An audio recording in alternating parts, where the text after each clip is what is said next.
Welcome to the Women Inspired Podcast, brought to you by Modern Well, a beautiful woman-centered collaborative workspace in Minneapolis, Minnesota.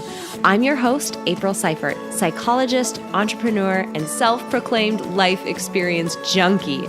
Each week, I will introduce you to a different woman who is succeeding and inspiring others in one way or another. We'll dive into her story, her successes, failures, and the lessons she has learned along the way, all with the goal of inspiring you to listen to that inner voice who keeps reminding you that there is something you want to take action on. You are so much more capable and powerful than you give yourself credit for. Inside of you is a woman on fire. Let's let her out and see what happens. Here we go. Well, hey guys, welcome back to the Women Inspired Podcast. I am so thrilled that you joined us this week. My name is April. I am your host, and I am sitting across the table from a wonderfully inspiring woman with a serious roller coaster of a backstory and an amazing story to share with us today. I'm really thrilled to introduce all of you to Kristi Piehl. Welcome. Thank you. It's nice to be here. Well, the first thing that I love to do with my guests when I am starting to get to know them myself, and of course I've dug around on, the interwebs about you, but I always like to get to know people from their own brain, from their own backstory. So help us get to know you a little bit and tell us about your backstory. Sure. So since I was a little girl, I wanted to be a TV reporter and ended up falling in love with Bethel University, which is random because at the time they didn't have a journalism program, but went to college there, did internships at different television stations, got hired, and I lived my dream. I worked at 5 different stations, and I wanted to get back to Minneapolis where my family is from. And I met my husband in high school, and he did the traveling with me. And we had children and got back to Minneapolis. I worked at the ABC station. And during the economic downturn, when I was an investigative reporter, my department was let go. And so without any warning, within 6 weeks of winning 2 Emmys, had been talking about my next contract with them. I was walked into a room with tissues in the middle of the table and was told by my boss at the time, "This is harder for me than it is for you." Oh, which is like the worst thing. And it wasn't, because she had a job still. You're like, in fact, actually, there's this thing called a paycheck. Right. So I was let go, and I was working on some stories. So I finished out my stories and took time to figure out, if my dream was going to end and what I thought I was put on this earth to do, I needed to figure out what was next. And I took some time with my kids, and God bless the stay-at-home parents. It was not my long-term role. But I had some quality years with them to figure it out. I ended up I was volunteering at my church and accepted a part-time, like 10 hours a week role, which was fantastic because I got to be around people who poured into me, and they encouraged me to figure out, what I'm here to do. And I took a class that was about how to serve others with your passion, and it was called Dignity Serves. And during that summer class, the first question they asked, and I still have the materials, and in fact, I've looked at them recently. One of the first things that the material pushes you on is, what do you know well enough that you could teach someone else to do? And my number one thing that I wrote was news. I understand news well enough to teach someone else to do it. And that was where I was getting stuck because I love media and I love news, and I didn't want to go back into that field. It wasn't family friendly. I had gotten out of it what I wanted and wanted to do something else. So I called my husband, who was working in New York at the time. I remember where I was in the church parking lot and right across the street from the church, and called him and I said, "I'm going to start a business." And he said, "Great." And within 30 days, I was legal. Holy cow. Yeah, and that was 7.5 years ago. That's amazing. What are you doing today? So I started the company. It's called Minefield. We are an earned media agency. We're one of, as far as I know, the only ones doing what we're doing, how we're doing it. I hire journalists, and I spent the first year by myself figuring out how to take someone who has a decent story, a brand, a business, a person, and get them press in a way that helps them. So as a reporter, what I regularly saw was traditional PR didn't work. It didn't work regularly. It didn't work consistently. Generally speaking, the PR people that came in with their clients had never been in media.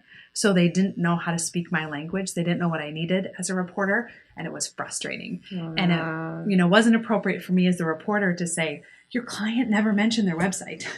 They probably should, because this is a free commercial, essentially, the story I'm doing about them. Yes. So I spent the first year figuring out the approach. How do I do this and not study traditional PR, because I think it's deeply flawed when it comes to earned media, the kind of media you get that you don't pay for. So it's not paid media, it's earned media.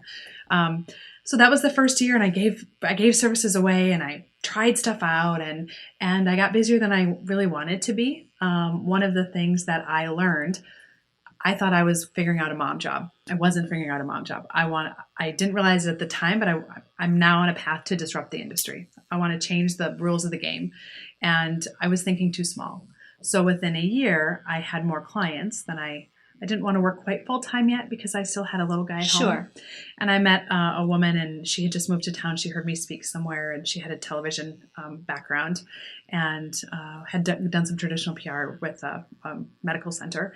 And she had just moved here, and I thought we were going to go to coffee, and she was going to ask me, like, where do you get your kids' haircut, and who's their doctor, and and we were talking about what I was doing, and she didn't want to work yet during our conversation. And at midnight, she sent me an email and said, I think I need to work for you.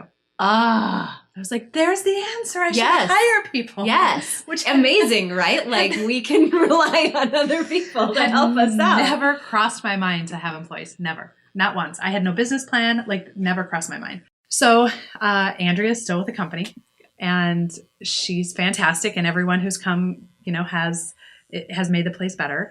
And it's really all about creating an environment that I would like to work in. And we have core values, and they're very stringent. I mean, they're very fun and amazing. We have all these fun policies like unlimited vacation and bring your baby to work and all these things that I want. It's such a holistic approach that your work and your personal life, they are the same. And so as a company, we can have these policies so that we can encourage and foster that. And it's awesome. It's fantastic. So we have clients now all over the country. We're over 20 employees and growing. We have clients into Canada. We work with billion-dollar brands and startups and everything in the middle. Amazing. I hire people that have backgrounds in print, radio, television, and the process called newsability that we've now protected. It's the approach I developed the first year, and I'm living my dream, even though I didn't know it was my dream. That is amazing. Like, I want to go back to something you said early on, because it's so uncommon, even though it's the path that people think that they're going to be on, but it is actually very uncommon since I've interviewed a number of people. So you mentioned from little on, you wanted to be, in journalism, and you wanted to have that job.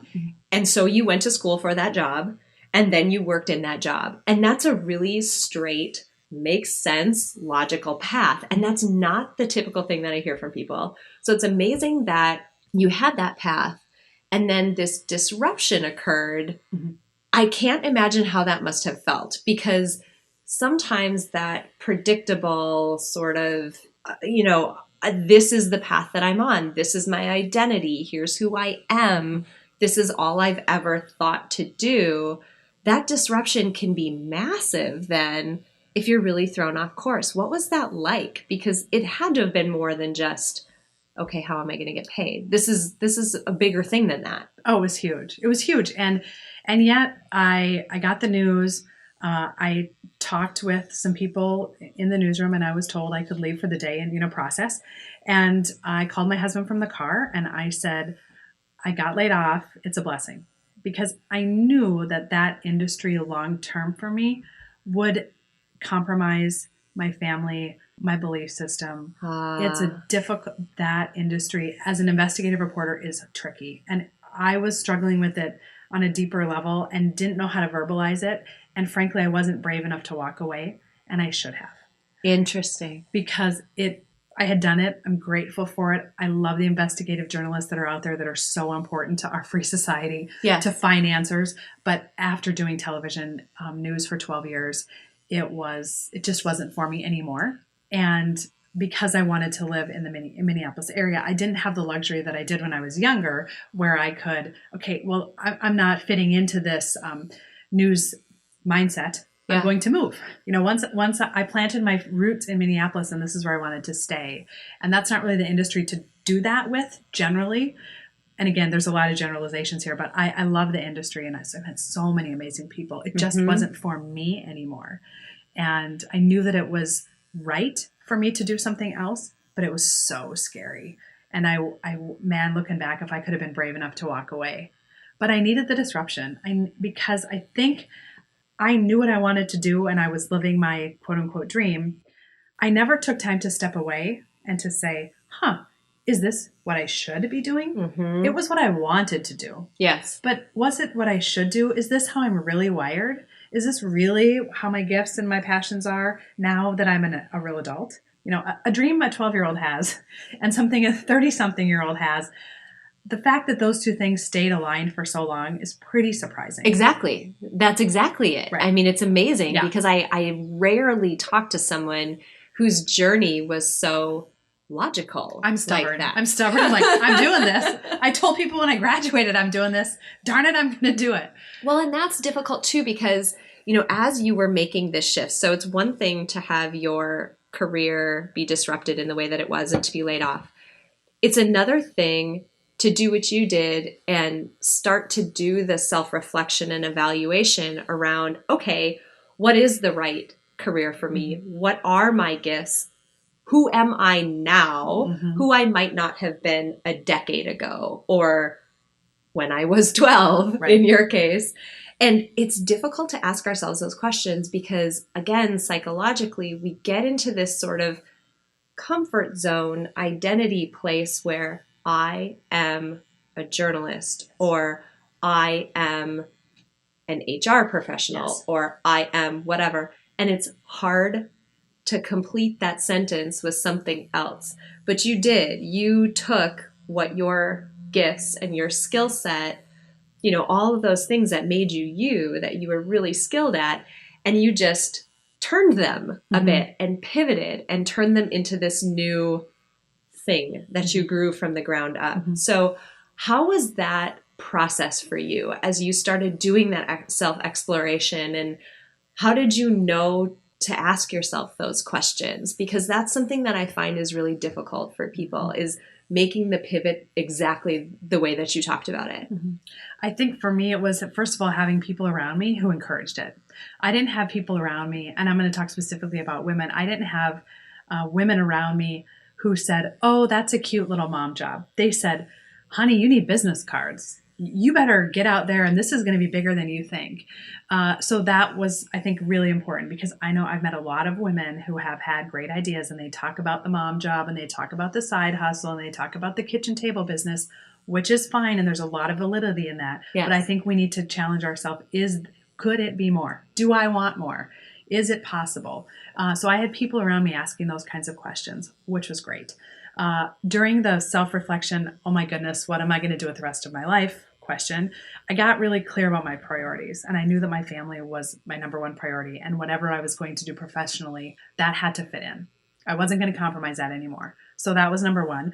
My faith is really important to me. So I needed to really spend time digging in and understanding how did God make me?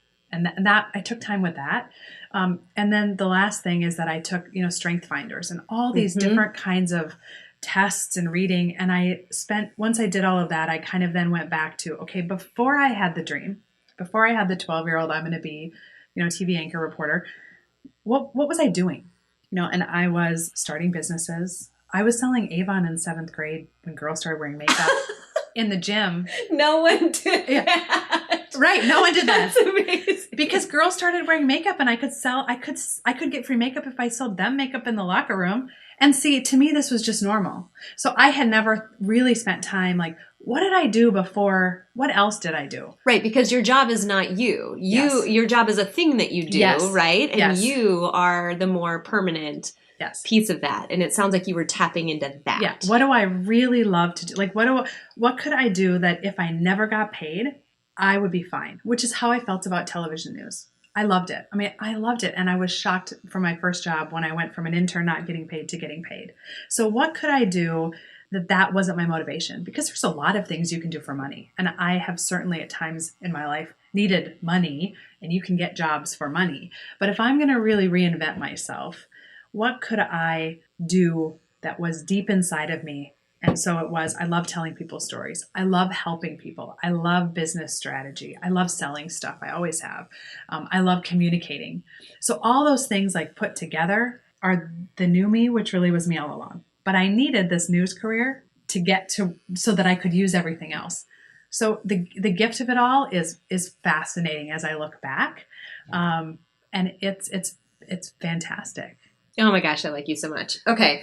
I have about 85,000 questions. I could seriously sit here and talk to you all day, and I'm kind of freaking out about which direction to go. And I'm sure if you're listening to this episode, you're like, ask her this question, ask her this other question. And I know I'm trying to figure out which one is going to be the best for us, the best route for us to go. Oh my God, there's so much to ask you.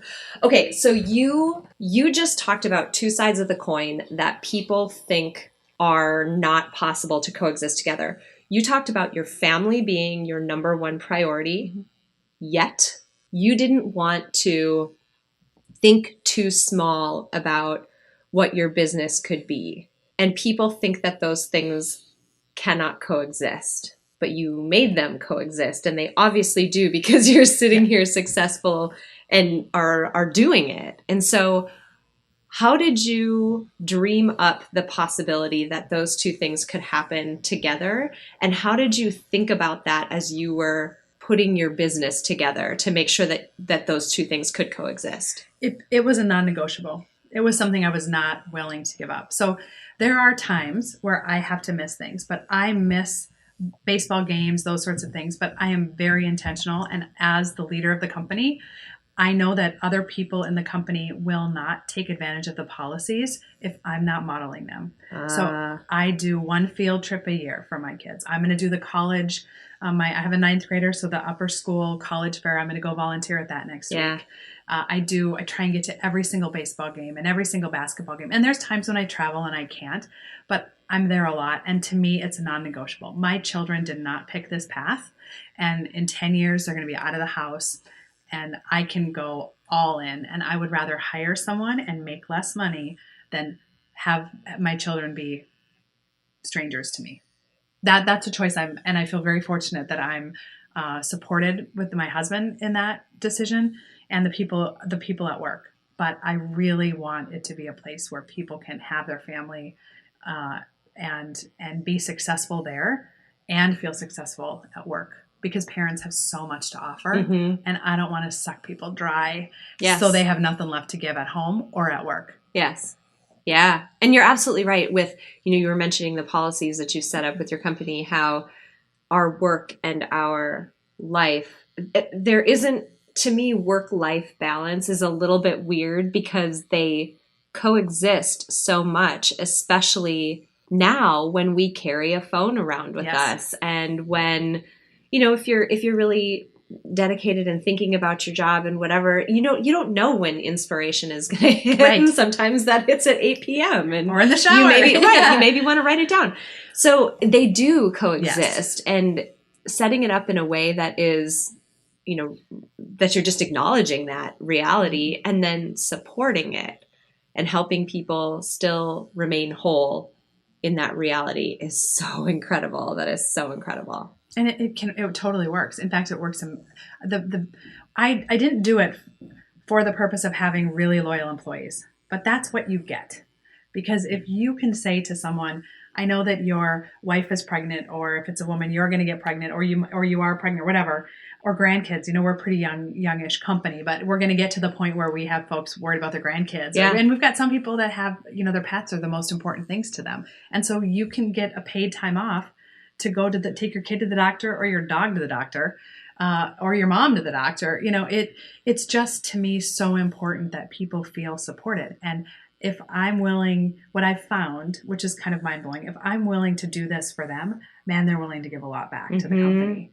And not in an unhealthy way, but in a, oh my goodness, I'm so grateful that my child is sick and I can be home with them. And then I'm just going to, work Saturday morning, or gosh, someone else is going to pick it up for me this week and I'll work on it next week.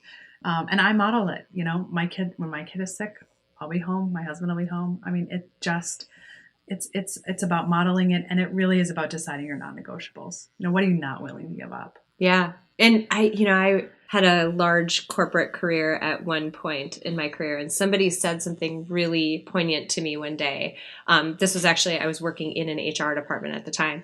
And she said, if we set these policies in a way where they're constantly restricting, and taking away, people are human beings and they will make themselves whole. And so that's sort of the opposite of what you're saying, right? Like if you continuously take away from people, they're going to find a way to fill that gap. Whereas if you're constantly giving to them, they're going to have extra that they can put back in, and they're going to be willing to do that same thing in return, either for the company or for another colleague who works in the company. And they will fight for the values.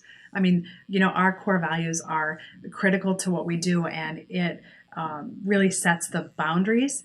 And if people can operate within those boundaries and live within them and treat each other and their families and their clients well, and take care of themselves and take care of their clients, there's a lot of freedom, because we're creative. People want to be creative, and they want to get better and evolve. And I just need to make sure that the policies don't restrict that. Even I expect people not to be working on their birthday. Go be with your family, go be with your friends, sleep all day. I don't care, but come back the next day. It's one day a year, and I have to do it myself, which sometimes is challenging because it's the little things. I mean, it is the little things that make a difference for people. And I think about news, and anyone who's been a working journalist will tell you that newsrooms are very difficult, very unhealthy work environments, partially because of the hours, partially because it never stops, partially because the kind of junk that you have to cover. Yeah.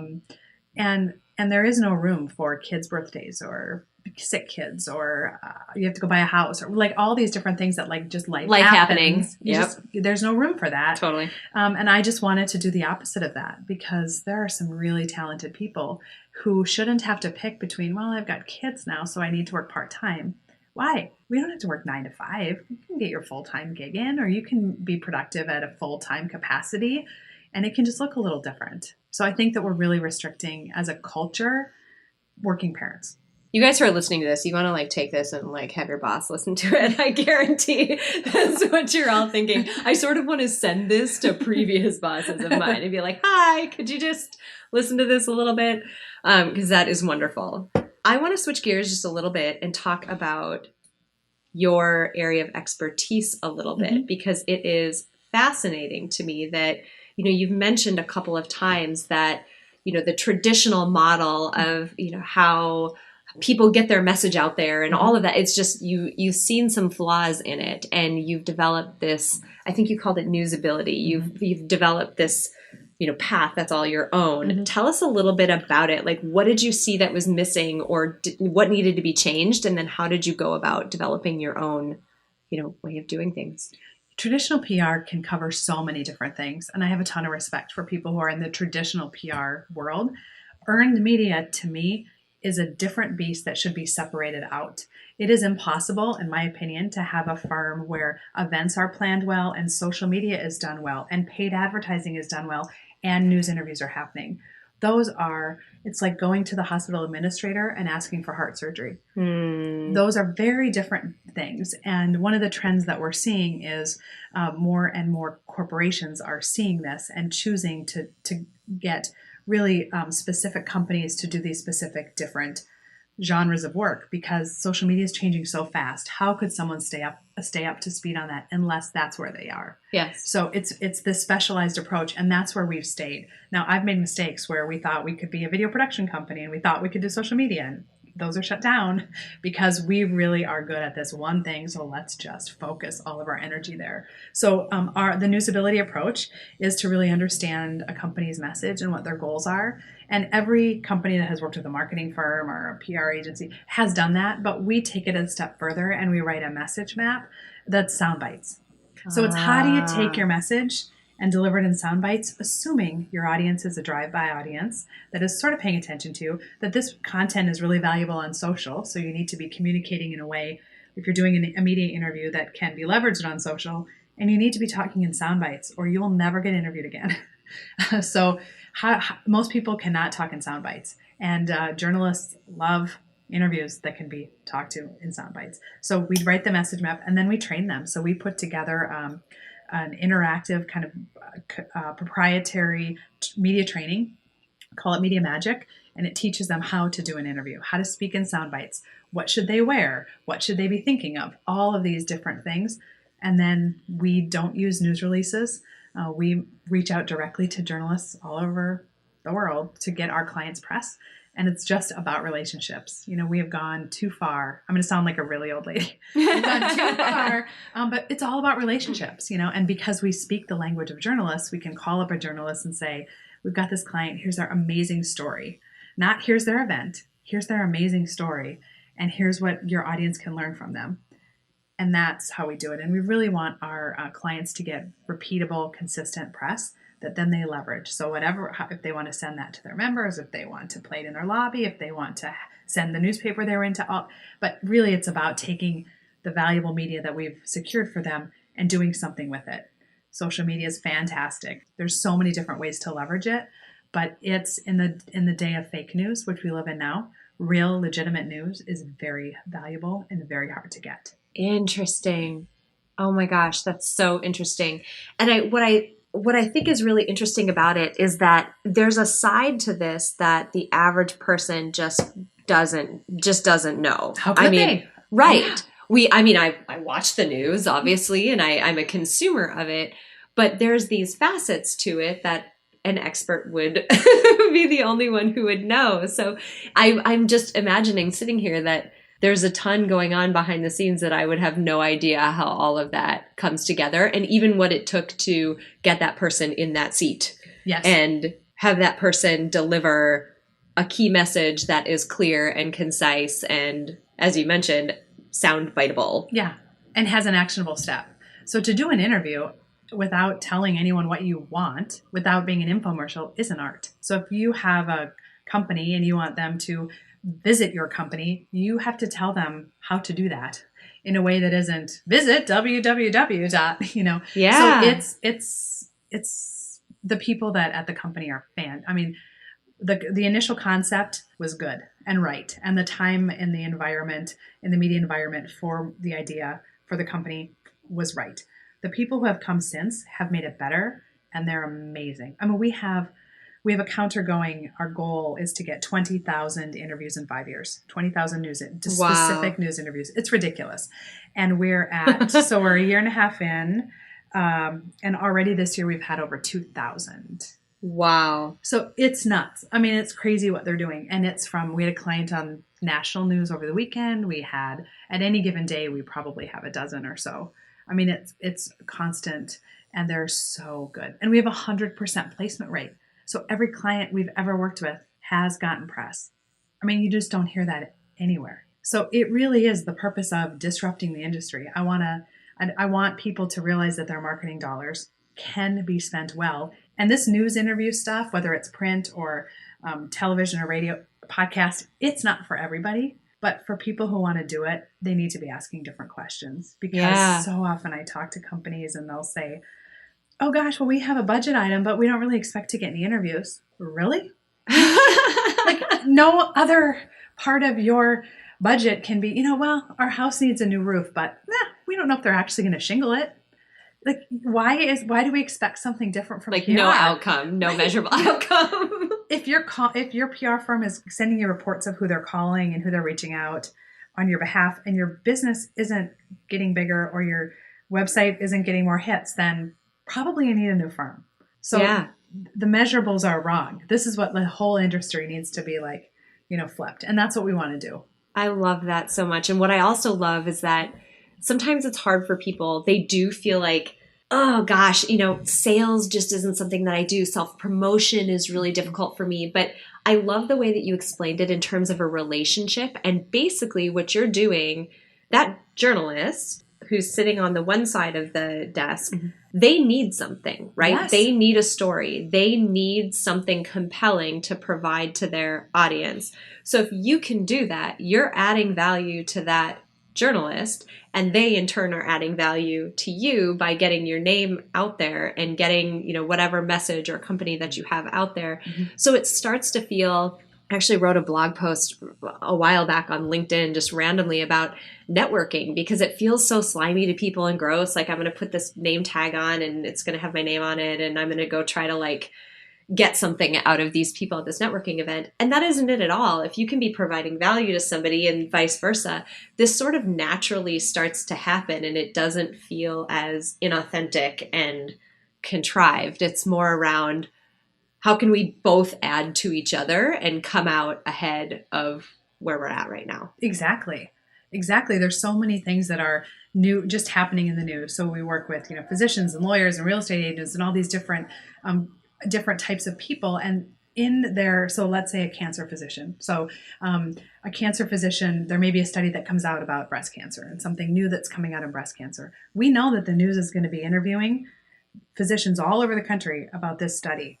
Well, certainly we want to make sure that it's one of our physicians who's talking about it. They have the credentials, they've been vetted, they've been coached. And so if we can go to a journalist and say, we know you're going to be talking about this, here's the background of this physician. And by the way, they've done some studies themselves and they can add value to your viewers, and here's their website. Everybody wins. Yes. So one of the reasons that, we also have this working group of former journalists at the company is that they get what news is. Because news, understanding what makes a story and what doesn't, that's something that takes years of training. Absolutely. Okay, 2 practical questions, or a practical type tip question for 2 types of people. Sure. First type of people, for women who were in the position that you found yourself in, or maybe they found themselves there for different circumstances, but they're in this position where maybe they have an idea. Maybe their job has ended and they're looking for what the next possible thing is. Maybe they're thinking of starting a business. Maybe they have, and it is small, whatever that happens to be. You were in that position at one time where you were thinking about what this company could look like and have grown it since then. What is your advice to those women for how they can, think about what their next steps are and what the possibilities might be? Have no fear. Have no fear. The reason that the company for me worked was that I had no fear. I was losing nothing by starting it. We spent $50 to print out, business cards.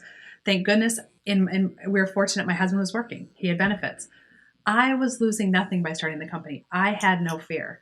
If someone would have shown me a glimmer of what was to come, and in fact, a year ago, my husband quit his job and works for the company now. I love that so much. I love it so much. So if I would have seen that, I would have been scared out of my freaking mind. But I didn't. It was so easy. I think the tip is, have no fear, but one step in front of another. I didn't go from my kitchen table to the lease that I have with 7,000 square feet. I went from my kitchen table to the basement, to a coffee shop, to a little office, to a little bit bigger office, to this, it's the one, I think we get held back because of what could be. Yes. Well, do what's tomorrow, and before, at one point in the company, we saw what was possible, and my husband was working at the time. We realized that, okay, we need to lose money for a while with this company, and I need to not get paid for a while. It was 18 months, and we have to put everything in to make it really go. Are we willing to do that? And we were, and we put everything in, and I was willing to work for not getting paid because I could see what was possible, and it was so fun, and it was amazing, and it was more important that my employees got paid than I got paid, and it would all work out in the end, and it did. So but tomorrow I have to do this to make this happen, and the next day this, and the next day this. So I think it's not being afraid. I love that advice so much. And I love the step-by-step approach so much. We've talked about it in so many episodes in the past about you don't have to know what 3 years from now looks like. Yeah, sure, maybe have a general idea of the direction you're going, but you don't have to know how to do that stuff because the world is going to look very different. Yes. 2.5 years from now than it does right now. And I talk It'll be so much more clear. I talk with women, right? I do speaking, and I talk with young women, female entrepreneurs, or just entrepreneurs in general. And I think there's this all-in mentality, okay, well, I'm going to quit my job and it's like, whoa. Why, if your kids are eating because of your your company, your business, and your paycheck and your insurance, why would you just walk away from that? wait. Do what you want to do until you really feel like you can, because there's a risk and then there's stupid. Yeah. And I was able to, take the risk without putting really everything in jeopardy until I was really confident it would work out. Yeah. Second practical tip for another slightly different audience. Person has a business. It's starting to be something, whatever. What's your advice to them to start to get their name out there and get seen and do it in the right way? Figure out what they can offer. So if you're a plumber, I think the traditional mindset would be, you take out some ads, which is fine. And I love paid media, and I've got friends that sell paid media. It's fantastic. But that plumber has an expertise and a position and a point of view that could really help a lot of people. So in the world that we live in now, authority marketing is key. Be willing to educate. Be willing to give information. Start a blog, start a podcast, start a something, and get your name out there, because people want to do business with people who are educating them, who are helping them. It doesn't mean you have to do a how-to on how to fix a toilet. I mean, you can't give everything away, but give some specific advice to help other people. Decide what your expertise is and share it. And chances are your competitors haven't done it yet. Social media is a great way to, all right, it's going to be 40 below tomorrow. Make sure that your pipes aren't frozen. I'm making all this up clearly. Yeah. I know nothing about this. But give some help. Help people. Everyone has something to give. I love it. And I lied. I have one more practical question for you. So it's really easy these days to be in maybe the position of just getting started and then look at you as to where you're at now. Or social media makes it so easy for us to compare ourselves to other people who have made it, who are successful, who whatever that happens to be. And that definition of what it means to be successful, it can be really hard to swallow sometimes when you feel like you're in one place and at one stage of your journey and you're looking at somebody else in another stage. How do you think about the idea of success, and what advice do you have for people who might feel compelled to make that comparison and start to go down that rabbit hole? Your energy is spent doing something else, because there is always someone with more, someone with less. I have friends with much bigger companies than mine. And I have a good friend who's a stay-at-home mom with 4 kids, and she is successful. And success is not about what your W-2 says or how many employees you have or what your Christmas card letter says about your children. It's about, are you satisfied at the end of the day? Are you finding joy? Are you doing what you're put on this planet to do? And that's it. I don't even know where to go from there. I feel like that was amazing. That was perfect and just beautiful and so aligned with so much of what we talk about on this podcast. This has been absolutely wonderful. Before I let you go today, I have to ask you the last question that I ask every single person who I interview. We are compiling a Spotify Power playlist, which is a playlist of motivational songs for women to turn to when they need a little pick-me-up during the week. So I have to ask you for your contribution to our playlist. Sure. Mine is Oceans, and I had to look it up because it's a longer, but it's Oceans Where Feet May Fail, and it's by Hillsong United. It's gotten me through some times where you just have to keep walking in faith, because, whether it's as a mother or as a wife or as a business owner, there are days where the next one looks really hard, or the next quarter looks like you could be in the red, and it just has to be about, man, I got to have faith that this thing is going to work out, because I can get myself wound up about something. And frankly, I don't have control. I cannot fix that problem today. I'm going to fix the problem I have right in front of me, and I'll worry about the next problem. And that has really helped me. I love that so much. All right. People are going to be super excited about you. Where can they find you? I mean, I guarantee they're going to want to follow you all over the internet. Now I do too. So. LinkedIn. I'm working on getting some content. We just launched a new website. It's media, MEDIA -Minefield.com. And I'm going to be putting some new content up there, because I have to follow my own advice, right? I just said, if you get out there with some information, but I'm passionate. What are the 3 things your PR firm should be telling you? What are the 3 things you need to know if you get called to do an interview? So I'm going to be writing some of that content and putting it on the website. Our social media for the company, Media Minefield, all the links are on the website. Also, my LinkedIn, I share content there as well. And I'm a little bit envious of you because one of my 2018 goals is to start a podcast. Yes. I want to interview people that have how they use earned media and what it has done for them and what tips they would have for other people. I love that so much. So, so valuable. This has been wonderful. I so appreciate you coming in, you being so vulnerable and open to share your story, ups, downs, good, bads, all of it. The pieces where you were certain and uncertain in all of it. I love the advice that you gave. I love the no fear aspect of it and taking one step at a time. That was all just fantastic. So thank you so much for sharing your story with us today. Thank you. It's been a pleasure. Oh my gosh, you guys, I hope you enjoyed meeting Kristi Piehl as much as I did. I like her so much. I was excited about her interview when we started talking and putting it together. I was excited about her interview when I started to look at her backstory online, but she far exceeded my expectations and is just an amazingly inspiring woman. And I'm so excited that I got to introduce her to you. Now, there are 3 things that I want to call out from her interview. Number 1, we had such a great discussion about the difference between your own personal identity and then what your job is. And for many of us, those 2 things start to overlap a lot. You know, one of the most difficult things that I experienced when I became an entrepreneur is I lost the ability to answer the question, so what do you do? I can't answer it extremely easily right now. I actually have a lot of things in the hopper and there are a lot of things going on. And it's actually a bit difficult to not be able to say, oh, I'm the director of blah, blah at blah, blah company. That sentence starts to become our personal identity. And it's so important to remember that your job and your career, it's just a thing that you're doing.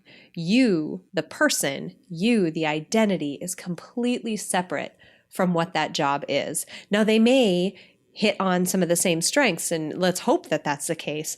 But you as a person are so much more than just your job. And I loved the discussion we have because that notion right there was one of the things that helped Kristi make the transition when she was laid off from her job. She was able to look back in herself and realize that there was a person there before this job came along. So keep in mind, your identity is not the same as your job. Second, we talked a lot about having these non-negotiables, or another way of saying it is personal policies.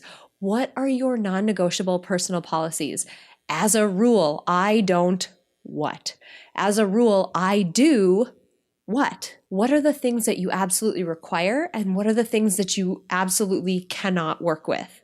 And it's so important to think about those things and have them really firm in your mind, because when you come up against a situation that doesn't feel good, you at least have those written down and firm in your mind so that you have something to go back to help you make decisions. And I love that she thought about, taking a path that is not a common one. So she said, my family is extremely important to me. It's number 1. But I also want to build a really big, successful company. Sometimes people see those 2 things as completely dichotomous and you can only have one or the other. But the amazing thing about what she did is she said, no, I'm the one creating the company. I'm the one who gets to set the rules. I'm the one who gets to set the policies.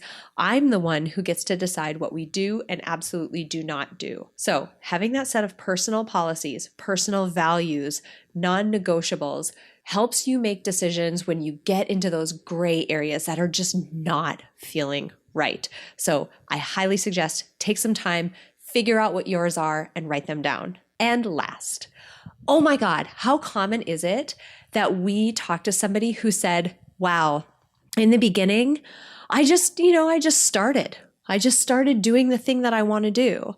And Kristi had a bit of a spin on it. She said, I had no fear. And I rarely hear somebody say they have no fear at all. So I think that's amazing. And I just wanted to cheer and high five her when she said that. But just starting and taking one step at a time is so important. And other ways that I've heard other guests on the podcast talk about this same notion is that, sometimes they were a bit naive in the beginning and they didn't realize how big this thing would become or how complicated or how far they would have to go. They really just said, I'm just going to worry about today. I'm just going to take one step today. And from there, I'll figure it out when I have to take the next one. So I just love that her message was about just start, just take the first step. Don't fear that first step. Figure it out as you go along. It jives so well with absolutely everything that we talk about on this podcast. And it is such a big theme between what Kristi talked about today and what so many of my prior guests have talked about. Before we close out today, I want to say thank you to my producer, Cameron Hill, and to my incredible sponsor, Modern Well. If you want to learn more about how you can reach your goals in a one-of-a-kind work-life community, visit www.modernwell.co. If you enjoyed this episode, please share it with someone else who might benefit from this inspiring message. And if you have a moment, click the link in the episode description to leave me a rating and a review on iTunes. It would mean so much to me. Finally, I want to remind you that it is absolutely possible to live a happy, fulfilling life, even in spite of all of the chaos and demands we all experience. Sign up at aprilseifert.com to gain access to tools that will help you do just that. I have carefully created and curated a set of tools that combine the powerful fields of psychology and design thinking to help you intentionally create a fulfilling, happy life you love. Thank you so much for joining me this week, and until next week, stay inspired.